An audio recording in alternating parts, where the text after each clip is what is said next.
So finally Apollo tyres बन चुका है इंडिया का न्यू जर्सी स्पॉन्सर।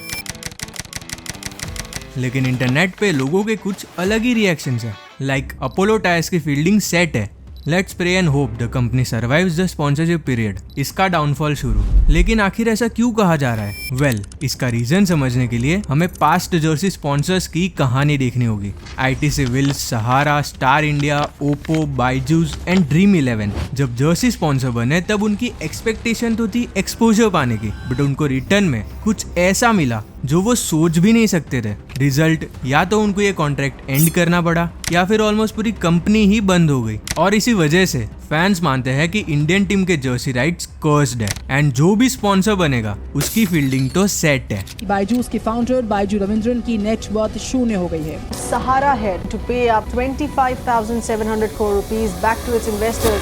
1993 में आईटीसी विल्स इंडिया की जर्सी स्पॉन्सर बनी थी एंड ये इंडियन टीम की फर्स्ट मेजर जर्सी स्पॉन्सरशिप थी। अकॉर्डिंग टू रिपोर्ट्स ये sponsorship per test match around 35 lakh and per ODI match approximately 32 lakh rupees की थी, जिसकी वजह से ये डील बीसीसीआई के लिए एक मेजर सोर्स ऑफ इनकम थी। विल्स ने कुछ टूर्नामेंट्स भी स्पॉन्सर किए थे, लाइक विल्स वर्ल्ड सीरीज 1994 जिसमें India, West Indies and New Zealand खेले थे। 1996 वर्ल्ड कप भी विल्स ने स्पॉन्सर किया था, जिसकी वजह से उसको विल्स वर्ल्ड कप 1996 के नाम से भी जाना जाता है। आईटीसी विल्स एक सिगरेट ब्रांड थी एंड अर्ली 2001 में गवर्नमेंट ने स्पोर्ट्स एंड कल्चरल इवेंट्स में टबैको की एडवर्टाइजिंग एंड स्पॉन्सरशिप पे बैन लगा दिया था, जिसकी वजह से आईटीसी विल्स एंड बीसीसीआई को इस कॉन्ट्रैक्ट को एंड करना पड़ा। आईटीसी विल्स के जाने के बाद बीसीसीआई ने जर्सी स्पॉन्सर के लिए नई बिडिंग ओपन करी एंड इंडियन टीम का नेक्स्ट स्पॉन्सर बना सहारा इंडिया परिवार एंड ये पार्टनरशिप इंडियन क्रिकेट की हिस्ट्री में सबसे लंबी चलने वाली पार्टनरशिप बनी,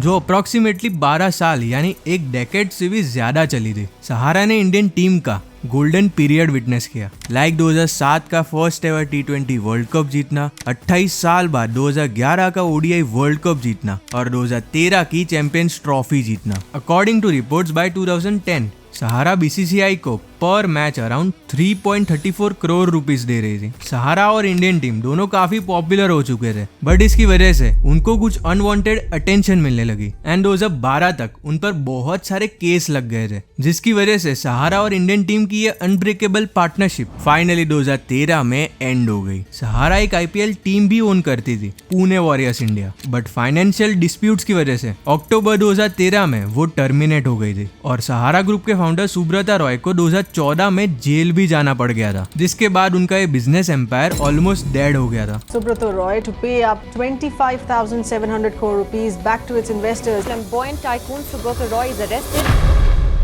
2014 में बीसीसीआई ने वापस जर्सी स्पॉन्सर्स की बिड्स ओपन करी एंड उसमें Sahara and Star India top bidders थे, बट सहारा और बीसीसीआई के रिलेशंस कुछ ठीक नहीं थे। अकॉर्डिंग टू रिपोर्ट सहारा ने 252 करोड़ की बिड प्लेस करी थी एंड स्टार इंडिया ने 203 करोड़। स्टिल बीसीसीआई ने स्टार इंडिया की बिड एक्सेप्ट करी एंड सहारा को डिस्क्वालीफाई कर दिया बिकॉज वो उस टाइम पर financial and legal problems face कर रहे थे। स्टार 2014 से लेकर 2017 तक इंडिया का जर्सी स्पॉन्सर बना। उनका पेमेंट सिस्टम कुछ ऐसा रहा, 1.92 करोड़ पर बायलैटरल मैच एंड 61 लाख पर ICC match. During this time Indian team 2015 world cup के सेमीफाइनल तक पहुंचा एंड 2016 T20 वर्ल्ड कप को होस्ट करके सेमीफाइनल खेला था। स्टार के साथ दिक्कत ये थी कि उन्होंने ऑलरेडी ब्रॉडकास्टिंग राइट्स में बहुत इन्वेस्ट कर लिया था एंड उनको 2017 के आईपीएल के राइट्स भी अक्वायर करने थे, जो उन्होंने 16,347 करोड़ दे के अक्वायर किए थे। सो जब मार्च 2017 में उनका ये कॉन्ट्रैक्ट खत्म हुआ, उसके बाद उन्होंने कॉन्ट्रैक्ट रिन्यू करने की जगह ब्रॉडकास्टर बने रहना सही समझा।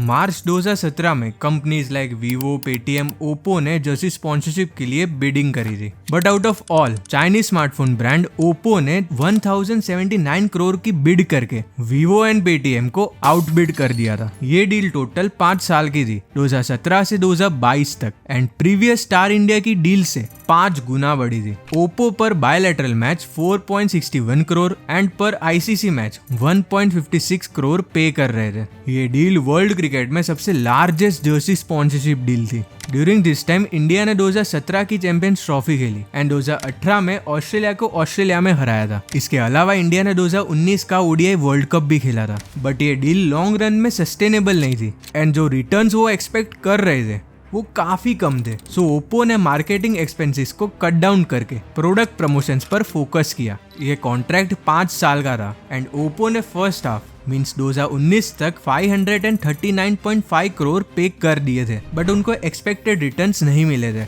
एंड चाइनीज ब्रांड होने की वजह से उनको काफी बैकलैश फेस करना पड़ा। Because of all this Oppo ने ये कॉन्ट्रैक्ट 2.5 इयर्स में एंड करने का सोचा एंड तब उन्होंने एडटेक कंपनी बायजूस को ये कॉन्ट्रैक्ट ट्रांसफर कर दिया।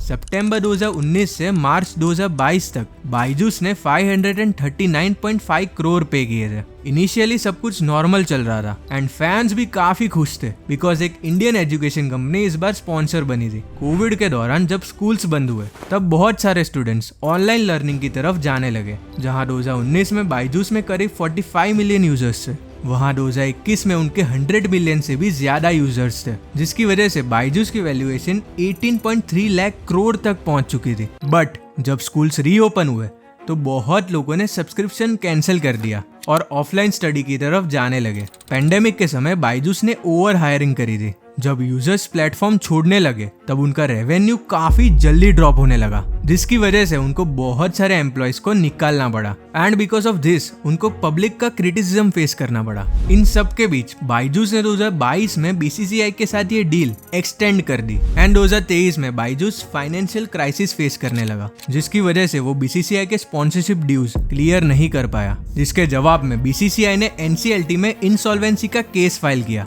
जिसमें बायजूस को कोर्ट तक जाना पड़ा था। इस टाइम में हमने 2021 की World Test Championship final, 2021 T20 World Cup, 2022 T20 World Cup, Byju's के इंडियन टीम को स्पॉन्सर करने के डिसीजन को फैंस पीआर डिजास्टर बोलने लगे एंड इस तरीके से एक और वेल एस्टेब्लिश्ड कंपनी ऑलमोस्ट बंद हो गई।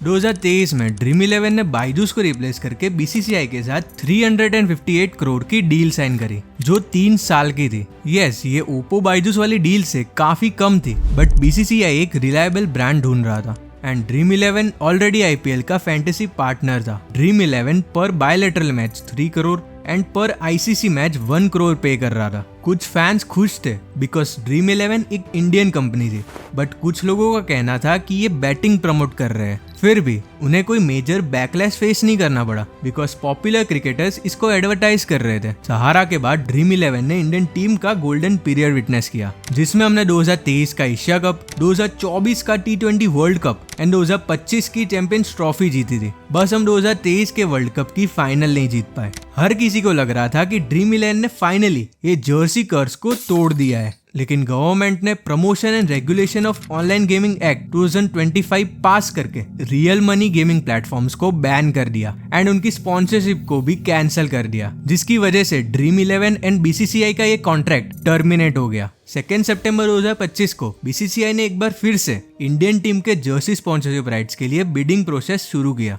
इस बार बीसीसीआई एक ट्रस्टेबल एंड रेप्यूटेबल ब्रांड ढूंढ रही थी, इसलिए उन्होंने रियल मनी गेमिंग, क्रिप्टो और टैबाको से जुड़ी कंपनीज को बिडिंग प्रोसेस में शामिल होने से रोक दिया। According to reports, popular companies like Apollo Tyres, Canva, JK Cements and Birla Opus paints bidding कर रहे थे। Apollo Tyres, Canva and JK Cement top 3 bidders थे। कैनवा ने 554 करोड़ एंड जेके सीमेंट ने 477 करोड़ ऑफर करे थे, बट अपोलो टायर्स ने 579 crore offer करके बाकी सब ब्रांड्स को आउटबिड कर दिया एंड उन्होंने 2028 तक के राइट सिक्योर कर लिए। अभी पर्सनली आई डोंट थिंक कि इस जर्सी कर्स का अपोलो पर कुछ असर होगा। Unlike Sahara and Byju's, Apollo tyres एक एसेट बेस्ड कंपनी है एंड ये कॉन्ट्रैक्ट भी सिर्फ 2.5 इयर्स का है। जो भी हो, बीसीसीआई को इस कॉन्ट्रैक्ट से बहुत फायदा हुआ है बिकॉज ड्रीम 11 के मुकाबले अपोलो उनको ऑलमोस्ट 221 करोड़ ज्यादा दे रहा है। अगर इस स्पॉन्सरशिप के दौरान अपोलो के साथ कुछ भी उल्टा सीधा होता है तो समझ जाना द कर्स इज रियल।